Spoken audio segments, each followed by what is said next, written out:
आज आमचा गावातला शेवटचा दिवस होता आणि आम्हाला जायचं होतं मुंबईला. सकाळ-सकाळ आम्ही स्टार्ट केलेली मस्तपैकी चहानी. मी आधी चहा बनवलेला दॅट वॉज विथआऊट शुगर आमच्या आई-बाबांसाठी आणि त्याच्यानंतर थोडीशी साखर घातली आणि तो चहा उकळला आणि शांतपणे अंगणात बसून चहा प्यायचा होता. कारण मुंबईला गेल्यानंतर एवढा बिझी रुटीन स्टार्ट होणार होता. सो मला मिस नव्हता करायचा आणि मला अंगणात बसून मस्तपैकी चहा प्यायचा होता. गावाला गेलो आणि कुणकेश्वरचं दर्शन नाही झालं असं होतच नाही. सो आम्ही गेलेलो दर्शनाला. तुम्ही इन केस कुणकेश्वरला गेला नसाल, सो आय सजेस्ट की एकदा तरी जाऊन या. तिकडचा बीच, तिकडचं देऊळ इतकं सुंदर आहे आणि स्पेशली सनसेटच्या वेळेस तर इतकं सुंदर वाटतं. आय सजेस्ट प्लीज या जागेवर एकदा तरी व्हिजिट करा. अँड सगळ्यांना ज्याची भीती असते तेच झालं. माझ्या मॅनेजरनी त्याच वेळेस माझा कॉल शेड्यूल केलेला, which was almost for half an hour. But ठीक आहे, मी बीचवरच लॅपटॉप घेऊन बसलेली कॉल घेत होती.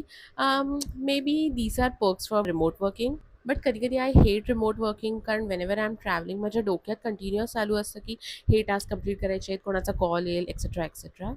एनिवेज मग त्याच्यानंतर मी निघालेली पुढे आणि आमच्या रिलेटिव्हकडे गेलेलो. तिथे मी मस्तपैकी घावणे खाल्ले आणि आम्ही निघालेलो मुंबईसाठी. कणकवलीला स्टेशनजवळच हे वडावसळ खाल्लं आणि आमची जनशताब्दी ट्रेन होती विच वॉज अराउंड 5:30. सो या that was my day. Thank you for watching. उद्यापासून मुंबईचे व्लॉग्स येतील.